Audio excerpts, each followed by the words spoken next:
కొన్ని పత్రికలు రాసిన విధంగా వాళ్ళ కోరిక మేరకు మంత్రి గారు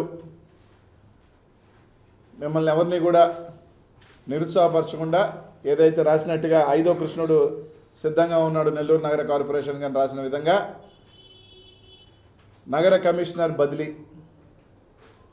తెలుగుదేశం పార్టీ అధికారంలోకి వచ్చిన తర్వాత ఈ 2.5 సంవత్సరంలో దాదాపు ఇప్పటికే 4 కమిషనర్లు బదిలీ 5వ కమిషనర్ రావడం జరిగింది. అంటే 5-6 నెలలకి ఒక కమిషనర్ నెల్లూరు నగర కార్పొరేషన్కి, అంటే ఎప్పుడూ లేని విధంగా ఎక్కడా లేని విధంగా ఎక్కడైనా ఒక పెద్ద స్థాయి అధికారి వస్తే కనీసం ఒక 2 సంవత్సరాలు లేదా 3 సంవత్సరాలు లేదా కనీసం సంవత్సరంలో ఉంటాడు.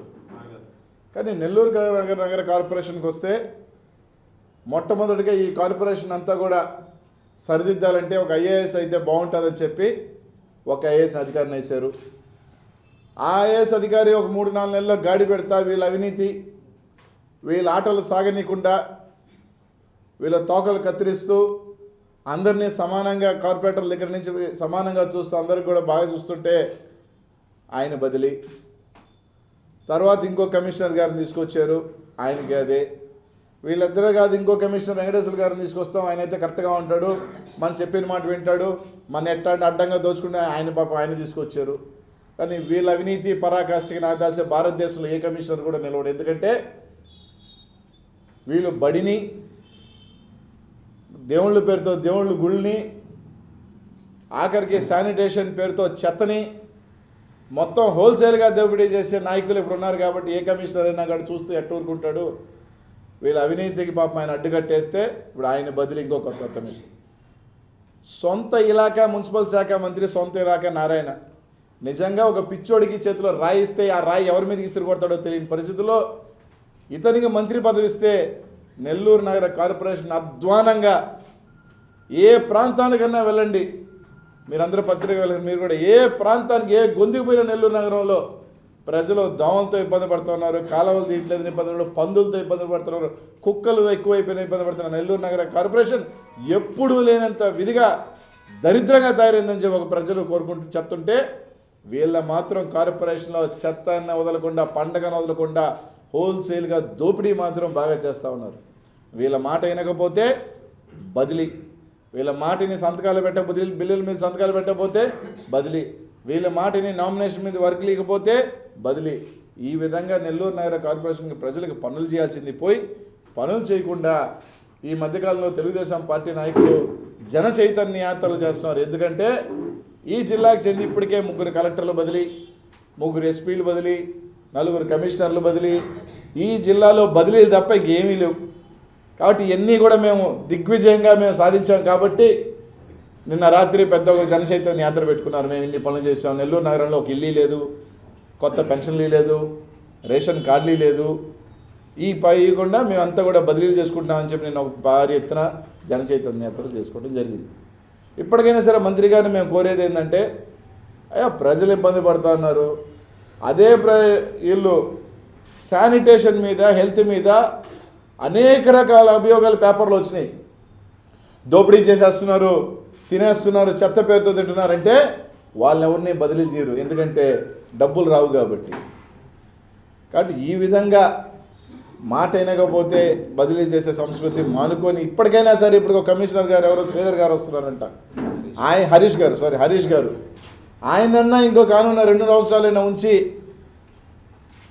ప్రజలకి దగ్గరగా, ఎందుకంటే మీ పుణ్యమాని చంద్రబాబు నాయుడు పుణ్యమాని ఈ రాష్ట్రంలో కరువు, ఈ సంవత్సరం చొక్క వర్షం లేదు నెల్లూరుకి. పోయినసారి వస్తే అతివృష్టి మొత్తం డామ్, ఈసారి వస్తే చొక్క వర్షం లేదు, గ్రౌండ్ వాటర్ లేదు, మంచినీళ్ళు ఉంటాయో లేదో తెలియదు.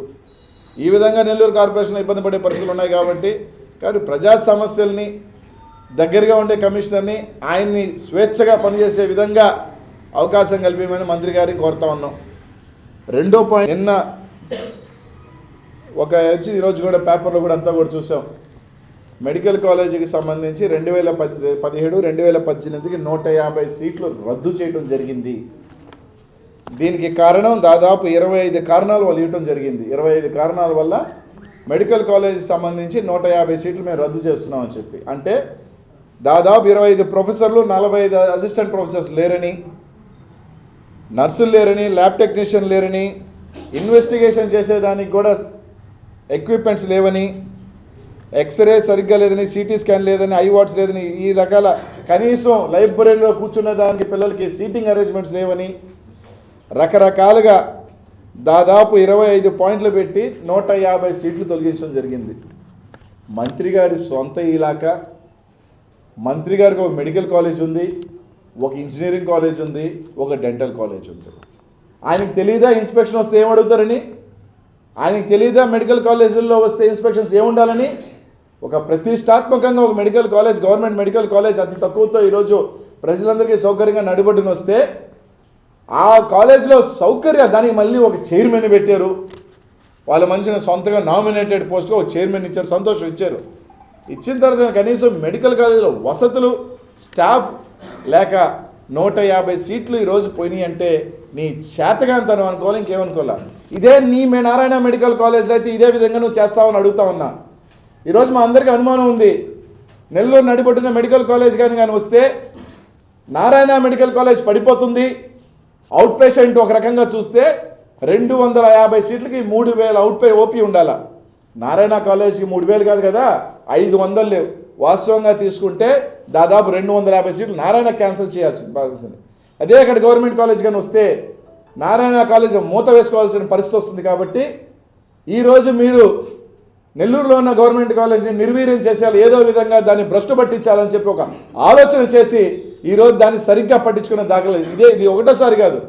దాదాపు 2-3 సంవత్సరాల నుంచి మెడికల్ కాలేజ్ వసతులు అని చెప్తా ఉంటే దాన్ని నువ్వు ఈ జిల్లా మంత్రిగా, ఒక మెడికల్ కాలేజ్ అధిపతిగా దాన్ని పట్టించుకోవట్లేదంటే కేవలం నారాయణ హాస్పిటల్ని నువ్వు బ్రతికించుకునే దానికోసం, నారాయణ ఏదైతే జనరల్ హాస్పిటల్ వస్తే నారాయణ హాస్పిటల్ మూసివేసుకోవాల్సి వస్తుందని చెప్పి ఈరోజు కేవలం దానికోసం ఈరోజు నెల్లూరు మెడికల్ కాలేజ్ని నాశనం చేస్తున్నాం అన్న దానికి ఇంతకన్నా ఉదాహరణ కావాలని అడుగుతా ఉన్నా.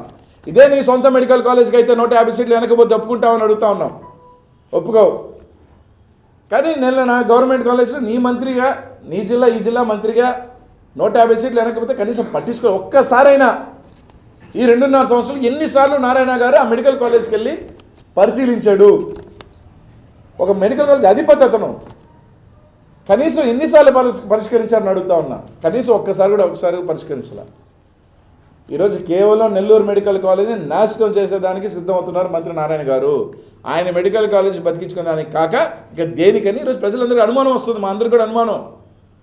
150 సీట్లు అంటే చిన్న విషయం కాదు కదా. దాదాపు 25 కారణాలు, 25 మంది ప్రొఫెసర్స్, 45 మంది అసిస్టెంట్ ప్రొఫెసర్స్ మెడికల్ కాలేజీలో లేరు. లైబ్రరీలో కూర్చొని చదువుకోవడానికి ఈరోజు స్టాఫ్ లేదు.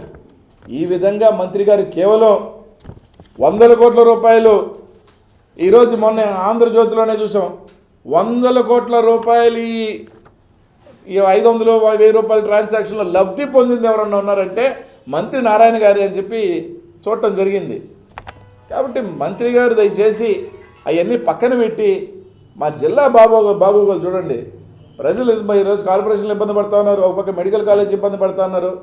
మీరు జన చైతన్య యాత్రలో ఎన్ని కానీ మానేసి ప్రజల్లో తిరిగితే మీకు ఇబ్బందులు తెలుస్తాయి. కాబట్టి అవన్నీ మానుకొని కేవలం డబ్బులు దండుకుంటాం, నేను ప్రజల్లో గెలిచినోని కాదు, నాకు ప్రజలతో అవసరం లేదు, ప్రజలు ఎట్టబోతే నాకేముంది, నేను డబ్బులు పెడతాను, నాకు ఎమ్మెల్సీ చంద్రబాబు నాయుడు గారు ఎమ్మెల్సీ ఇచ్చారు, మంత్రి ఇచ్చారు, హాయిగా దానికి రూపాయి పెట్టాను 10 రూపాయలు సంపాదించుకున్నాను వ్యాపార ధోరణి ఆలోచిస్తే ఖచ్చితంగా నీకు సమయంలో బుద్ధి చెప్తారని చెప్పి తెలియజేస్తున్నాం. ఇప్పటికైనా సరే ఇది విమర్శగా తీసుకోవద్దు. మేమేమన్నా అంటే మళ్ళీ ఒక విమర్శ అంటారు, అయ్యా ఇది విమర్శ అని. నేను చెప్పేది ఇది సాక్షాత్తు మీ మెడికల్ కాలేజ్ ప్రిన్సిపల్ గారు రాసి ఇచ్చిన లేఖ నాకు, సార్ దాని మీద ఇవ్వమంటే నాకు ఇచ్చిన లేఖ 150 సీట్లు పోయినాయి, దానికి కారణాలన్నీ పెట్టి ఆయన ఇచ్చిన లేఖ. ఇంకా కమిషనర్లు అంటారు 4 మారిపోయారు 5 వచ్చారు అని చెప్పి మీరు పేపర్లో రాసిందే నేను మాట్లాడుతున్నాను. కాబట్టి దయచేసి ప్రతిపక్షంగా మేము ప్రజల గొంతు చెప్పేటప్పుడు కనీసం దాన్ని సరిదిద్దుకోండి. అంతేగాని మా మంత్రి 24 గంటల్లో 24 గంటలు పనిచేస్తున్నాడు, ఇంకా 2 గంటలు దేవుడు ఎక్కువ ఇవ్వలేదని చెప్పి బాధపడిపోతున్నాడు కష్టపడేదానికి అని డైలాగులు మాని ప్రజలకు పనిచేయాలని చెప్పి కోరుతా ఉన్నాం.